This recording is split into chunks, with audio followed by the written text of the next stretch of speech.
In the second paragraph, we go on to build the interest, and that is we give some details about the product. We introduce the product and some of the information. This will help build interest. We try to be clear about what's good from the product, what's good, and what the product can do to help you. So let's look at some examples here. You can see the paragraph is kind of long. The second example also kind of long, isn't it?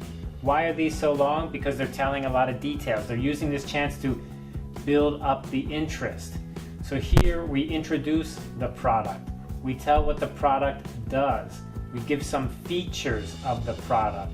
It works 24 hours a day. It's hidden. There's no other product like it. Here we have another example here, and we say this has something really special, and this thing has in-depth information. So these are the features, basically a list of features. And when you give the list of features, what you're doing is you're building the interest. So paragraph number 2 is tell the details of the product, try to stay interesting, and let the person feel, yeah, this is interesting. This is something that is good for me. Now, of course, if the product is not related to me at all, you can tell me the details, but I won't care, right?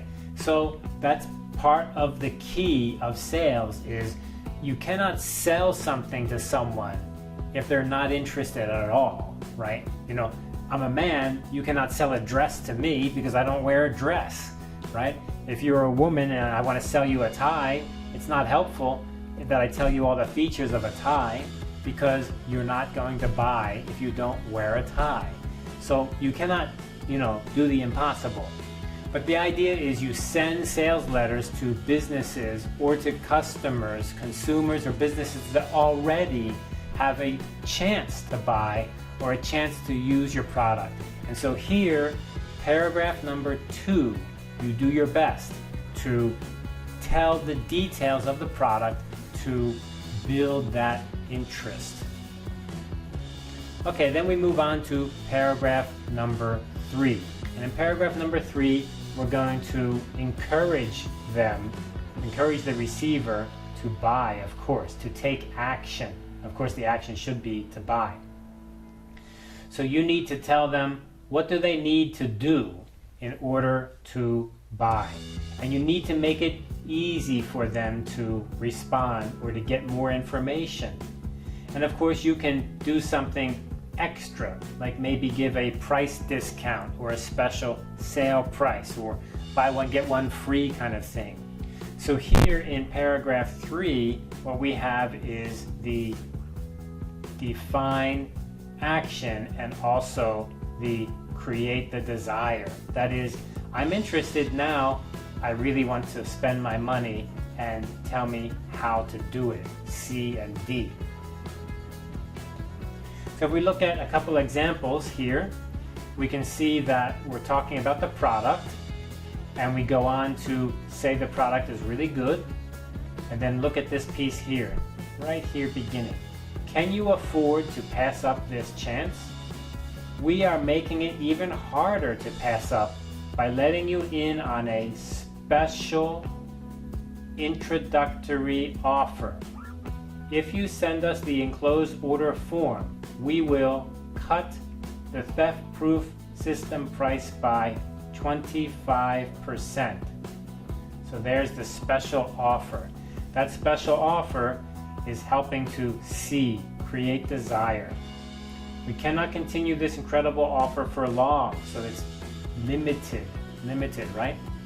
Now inside the letter we may include some information, or inside the email we may include a button, like click here, right, to buy, or a link, an HTTP link maybe, and you can go to the website and buy there. So that is the D, define the action.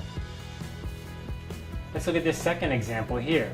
So again, we say a couple positive things. We ask the consumer to maybe buy right away. And here we give a 40% off. You see? 40% off.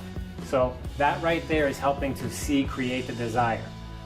Now remember, you cannot do the impossible. If I give you 40% off, but you're not interested to buy anyway, because you're not going to use the product, this doesn't help. But the idea is, if someone is interested, then A, paragraph 1, attract attention.